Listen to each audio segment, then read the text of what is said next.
Alors, bon, la réforme retraite, voilà, donc tout était programmé comme sur du papier à musique. Hein. Ça n'a surpris personne ce qui s'est passé. Donc tu as Macron qui, comme prévu, à travers Elisabeth Borne, ils ont annoncé la nouvelle réforme retraite. Et comme prévu, tu as l'intersyndicale, très forte comme ça, qui s'est réunie à la Bourse du Travail et qui a dit « Oui, nous sommes tous ensemble contre cette réforme retraite ». Et puis après, tu as l'Union de la gauche qui est arrivée en disant « Oui, nous sommes le PS, ELV, LFI, le PCF et nous sommes tous contre la réforme retraite ». Et ils nous enjoint évidemment à aller manifester. Et ils nous culpabilisent un petit peu si on n'y va pas. Sauf que ça ne va pas marcher. Parce qu'on ne leur fait pas confiance. Parce que leur stratégie est condamnée à l'échec.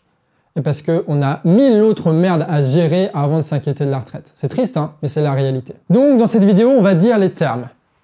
Personne n'est légitime à nous dire ce qu'on est censé faire. Personne. Ni l'intersyndicale, ni l'Union de la gauche.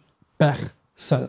Parce que nous, on connaît les enjeux. On sait très bien ce que c'est la guerre parce qu'on connaît très bien les conséquences de la crise économique. Et on sait très bien les conséquences de tout le bordel écologique parce qu'on va le vivre le restant de nos jours et nos enfants et nos petits-enfants. On connaît les enjeux. On sait très bien pourquoi est-ce qu'il faut se battre. On les connaît d'ailleurs tellement bien qu'on a perdu petit à petit le luxe de se mentir. Et donc on va regarder aujourd'hui la réalité en face. Parce que si on ne le fait pas là, je sens que personne ne va le faire. Bon, de toute façon, il n'y a pas grand-chose à espérer si on fait comme si tout allait bien. Donc, on va poser les vraies questions. Pourquoi est-ce qu'il y a si peu de personnes dans les manifestations? Pourquoi est-ce que ces mobilisations ne durent jamais plus d'une journée? Pourquoi est-ce qu'il n'y a plus personne qui s'inscrit dans les syndicats et que le plus gros d'entre eux, c'est la CFDT qui est le plus traître d'entre tous? Donc, quelle est la légitimité de ces syndicats de poser des dates, de poser des revendications, de poser des stratégies? Alors, ils peuvent le faire, hein, mais nous, on n'est pas obligés de suivre, d'accord? Parce que tous leurs efforts de communication ne pourront pas nous faire oublier ce qui s'est passé et la CFDT nous a trahis. Ça fait des années et des années qu'ils nous ont trahis et en 2018-2019, lors de la première réforme retraite, ils nous avaient déjà trahis. Ces salauds étaient d'accord pour l'âge pivot. Et c'est comme le Parti Socialiste qui fait partie de l'Union de la gauche contre la réforme retraite. Bah eux, en 2012 jusqu'en 2017, ils avaient le pouvoir, ils avaient la possibilité de tout changer et ils n'ont rien fait. Donc, est-ce qu'on va oublier ça? Est-ce qu'on va oublier ça? Mais c'est pas juste genre de la rancœur, tu vois, genre on n'oublie pas, on va vous détester quoi qu'il arrive, etc. C'est pas de la rancœur. Non, non, c'est juste stratégique. Parce que si on se met derrière l'intersyndicale et que l'intersyndicale veut absolument garder la CFDT en son sein, ça veut dire qu'en fait, on va jamais aller au-delà des revendications de la CFDT. Donc, ça veut dire que même si dans le meilleur des scénarios où il nous trahit pas, où le Macron cède, etc., le meilleur des scénarios, la seule chose qu'on va obtenir, c'est le retrait de cette réforme-là, en entendant la suivante, et c'est tout. Donc ça veut dire que même si on gagne, rien ne change. Il y aura toujours Macron, il y aura toujours le gouvernement, il y aura toujours les multinationales qui vont nous faire du racket en permanence, il y aura toujours ces enfoirés de banques qui vont nous prendre des agios à la con, il va toujours y avoir ces mêmes médias possédés par ces mêmes milliardaires qui nous font de la propagande jour après jour après jour, et Macron aura toute la possibilité de refaire une nouvelle loi retraite. On n'aura rien gagné si ce n'est 6 mois, 1 an peut-être sur une seule problématique, alors qu'on en a des centaines à gérer chaque jour. Donc les types nous demandent de nous investir dans un mouvement dont la victoire est un échec. Et après, ils se demandent pourquoi est-ce qu'on ne les suit pas. Et surtout, on n'est pas con, on sait très bien comment ça marche, on sait très bien à qui on doit faire face. Et que s'il y a ce mouvement avec l'intersyndicale, etc., notre leader à nous, ce ne sera pas celui qu'on va choisir. On ne choisira rien du tout, ni des revendications, ni des moyens d'action, ni rien du tout. Non, non. Notre leader, ça va être celui qui va être le plus invité dans les plateaux télé. Ça va être celui qui va être invité à la radio, etc., pour s'exprimer. Et on n'a qu'à regarder, là, qui est invité en permanence? Qui est invité en permanence? C'est Laurent Berger, le président de la CFDT. Donc ça veut dire que tout notre travail militant qu'on va faire, tout le salaire qu'on va devoir sacrifier pour les grèves, tous les réseaux qu'on va devoir mobiliser pour essayer de ramener un maximum de personnes, tout ce travail-là, il va être utilisé par Laurent Berger dans ses petites interviews à la télé. C'est lui qui va décider de quoi dire, quoi faire, c'est lui qui va nous représenter. En plus, la Macronie, elle est pas conne, hein. Tu vois, en 2018-2019, ils avaient envoyé Delevoye, cet enfoiré de Delevoye qui était un crétin fini, et ils avaient une réforme des retraites qui était, mais véritablement une saloperie, d'accord? Ils n'avaient pas préparé les trucs, ils se sont dit, on va faire la pire des merdes, on va forcer, ça va passer, quoi. Et en réalité, aujourd'hui, ils ont un peu changé de discours. Aujourd'hui, ils sont pas contre la réforme par répartition, ça change beaucoup. Et surtout, ils sont pour une retraite plus juste. Donc, il y a le fait que le minimum vieillesse ou je sais pas quoi de la retraite soit à 1 200 €. Il y a le fait que les gens qui commencent avant 18 ans vont pouvoir partir à la retraite à 60 ans. Ils font en sorte que des trucs de pénibilité soient pris en compte, etc., etc. Alors, c'est du foutage de gueule. Mais le discours a changé. Donc, quand ils vont à la radio, quand ils vont sur les plateaux télé, quand ils prennent la parole à l'Assemblée, ils disent quoi? Ils disent « Nous sommes pour un système de répartition des retraites plus juste. Et nous avons les arguments qui vont dans ce sens-là. » Donc, en fait, en réalité, exactement le même discours que les syndicats.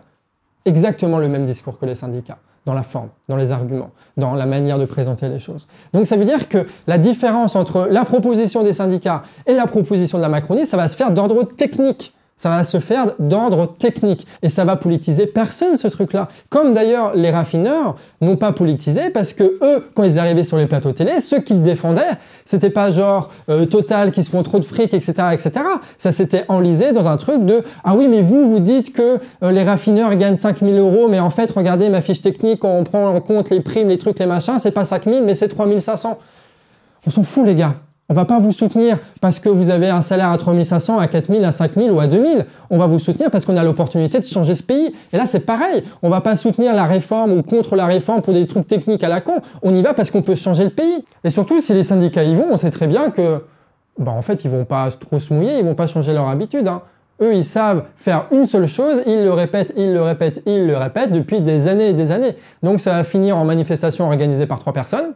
C'est toujours comme ça, avec les mêmes playlists, avec les mêmes enceintes éclatées, avec les mêmes slogans éclatés, avec les mêmes drapeaux, avec la même petite attention à faire en sorte que dans les photos, pour la presse, il y a un maximum de drapeaux CGT, etc., etc., pour essayer de recruter aussi un maximum de personnes, et c'est tout. Ça va pas aller plus loin. Après, on les connaît, les petits gars, hein. Qu'est-ce qu'ils vont nous dire? Ils vont nous dire, oui, machin, culpabiliser de pas nous soutenir, culpabiliser de pas aller en manif parce que en 1936, il s'est passé ça, et que c'est grâce à la grève, et que vous êtes pour Macron, que vous êtes pour la démobilisation. Mais les gars, ça fait 40 ans que vous faites la même chose, et ça fait 40 ans que ça ne marche pas. À un moment donné, il faut tirer les leçons de ça. Et que si nous, on bouge, c'est pas juste pour faire semblant. Donc, on ne va pas répéter ce qui ne marche pas. Après, là, je parle des cadres de la CFDT, mais ça concerne aussi les cadres de la CGT.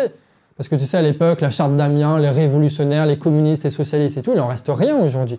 Il en reste rien. Et quand on regarde ce qui s'est passé avec les raffineurs, nous, on avait fait des vidéos là-dessus pour essayer de soutenir le truc, parce que malgré tout, il y avait des choses intéressantes, notamment le fait que ce soit les raffineurs qui lancent la grève, indépendamment de la volonté des syndicats. D'ailleurs, les syndicats, ils ont signé très rapidement un accord avec Total, tu vois, ils ont serré les paluches pour que la presse bourgeoise puisse pondre ses merdes, tu vois, et dire que le mouvement était légitime, pendant que les travailleurs, qui n'étaient pas syndiqués, qui n'étaient pas soutenus par les syndicats, continuaient à faire grève et à voter la grève et à essayer de propager la grève. Et c'est pour ça que, dans la manifestation qui a suivi les grèves des raffineurs, il ne s'est rien passé parce que les syndicats ont décidé que rien n'allait se passer. Ils ont fait aucun travail, ni tract, ni affiche, ni mobilisation de réseau, ni travail d'éducation populaire, rien du tout. Tout ce qu'ils voulaient, eux, c'était mettre fin à un mouvement qu'ils ne contrôlaient pas. Alors qu'aujourd'hui, vu que c'est interprofessionnel, eh ben, c'est pas juste 200 personnes qui décident de faire grève ou non, comme c'était pour les raffineurs. Là, c'est des millions de personnes qui sont concernées. Donc, c'est eux qui décident. C'est eux qui décident dans leur petite réunion, dans leur petite conversation WhatsApp, et c'est eux qui font l'annonce à la Bourse de Paris, tout fiers d'eux, avec leur petite rate ridicule, avec aucune revendication. Et ça, ils adorent ça. Et il faut le répéter. Se battre aux côtés de l'intersyndicale, se battre aux côtés de l'union de la gauche, ça ne va pas résoudre nos problèmes. Parce que dans le meilleur des cas, on va sacrifier plusieurs journées de grève, plusieurs journées de salaire pour que la situation ne change pas. Donc si on ne soutient pas l'intersyndicale, c'est précisément parce que l'intersyndicale ne veut pas prendre le pouvoir. Ils ne veulent pas prendre le pouvoir. Et ils feront tout pour que le mouvement qui démarre aujourd'hui avec la réforme retraite ne puisse pas évoluer jusqu'au moment où on serait capable de prendre le pouvoir. Tout ce qu'ils veulent, eux, c'est être dans les petites négociations avec le gouvernement, aller dans les médias, les plateaux télé, à la radio, peut-être faire un peu leur victime en disant que tout le monde est contre eux, et puis rester dans leur discours bien cadré qui ne parle que d'une seule chose. Il ne faut surtout pas faire de politique, on est des syndicats. Donc on va juste parler de la réforme retraite, avec le côté technique super chiant. C'est tout ce qu'ils vont faire. Ils vont décider en haut lieu des manifestations qu'il faut faire, en prenant soin de faire des manifestations saute-mouton, ou très espacées, ou jamais au même moment, pour être sûr que, bon, tout ça se soit bien sous contrôle, puisque de toute façon, il y aura le service d'ordre pour faire le taf au niveau de la manifestation. Ils ne veulent pas prendre le pouvoir.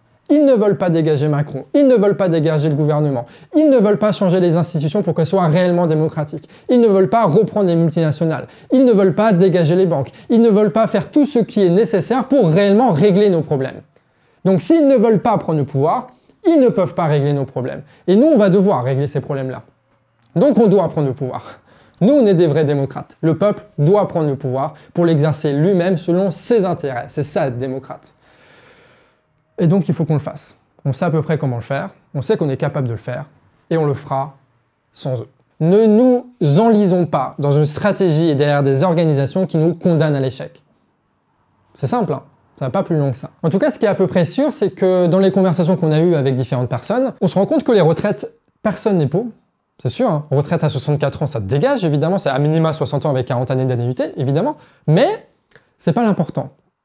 Pourquoi c'est pas l'important? Parce qu'il y a déjà 1000 galères et 1000 combats qui sont menés tous les jours, d'accord? Parce qu'il faut donner de la bouffe aux gosses, parce qu'il faut aller au boulot tous les jours avec un patron qui nous maltraite, parce qu'il faut payer le loyer, il faut payer l'électricité, il faut payer le gaz, il faut payer l'essence, il faut payer l'assurance, il faut payer les contrôles techniques, il faut payer les réparations de la bagnole, il faut payer les abonnements à la con, etc., etc. Et en plus de ça, il faut gérer toutes nos relations qui n'arrêtent pas de s'enfoncer dans toujours plus de galères, parce que la pauvreté, parce que le chômage, parce que toutes ces conneries-là.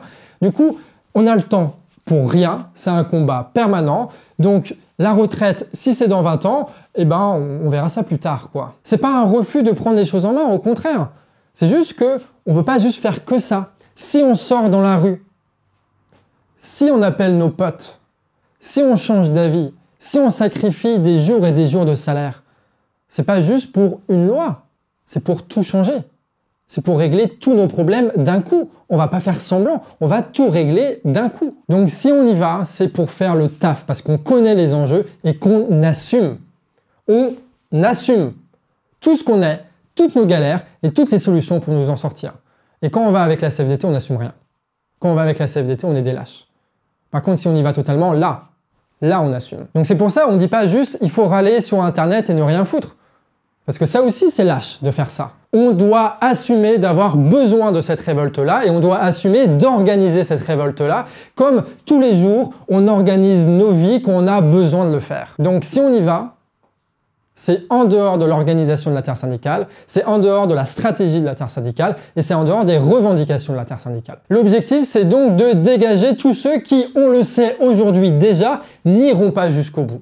Et de ne pas dépendre d'eux, ni de leur organisation, ni de leurs représentants. Et comment est-ce qu'on se détache de ces gens-là?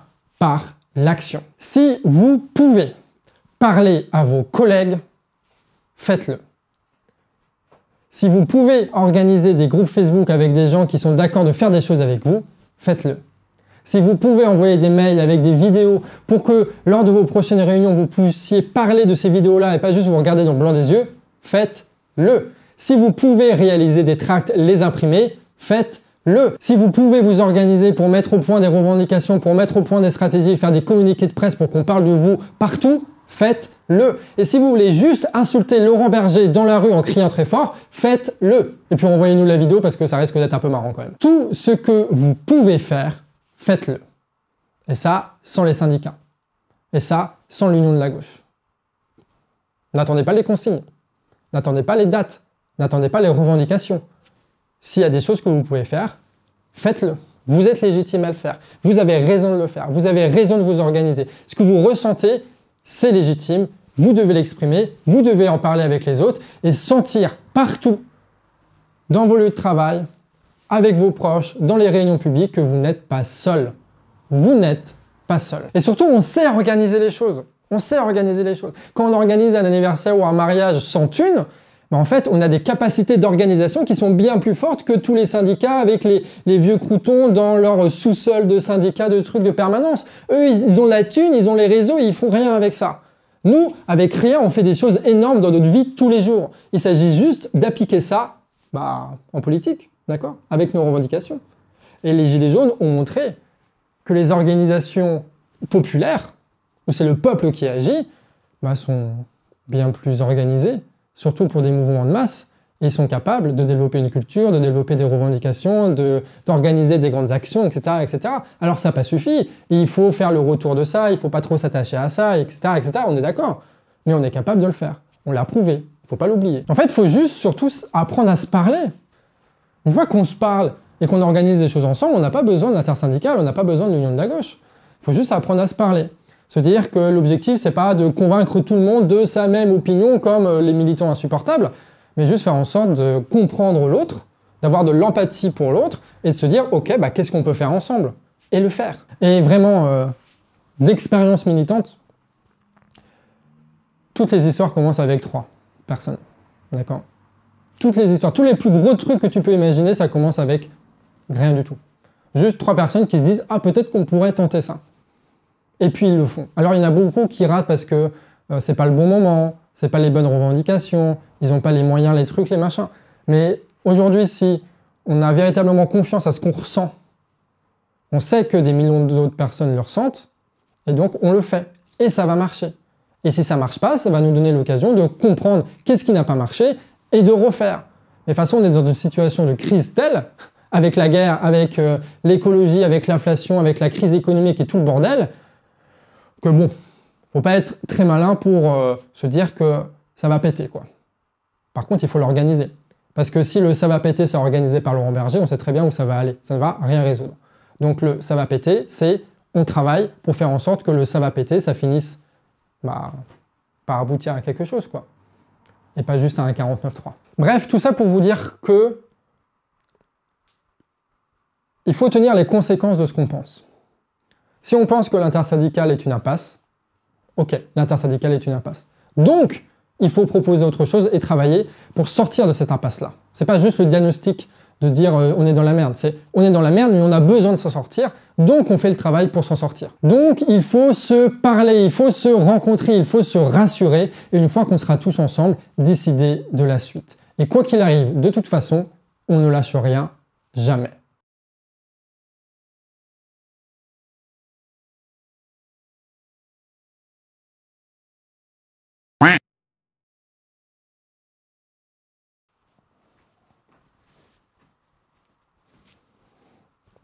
Bon anniversaire, Bouchon.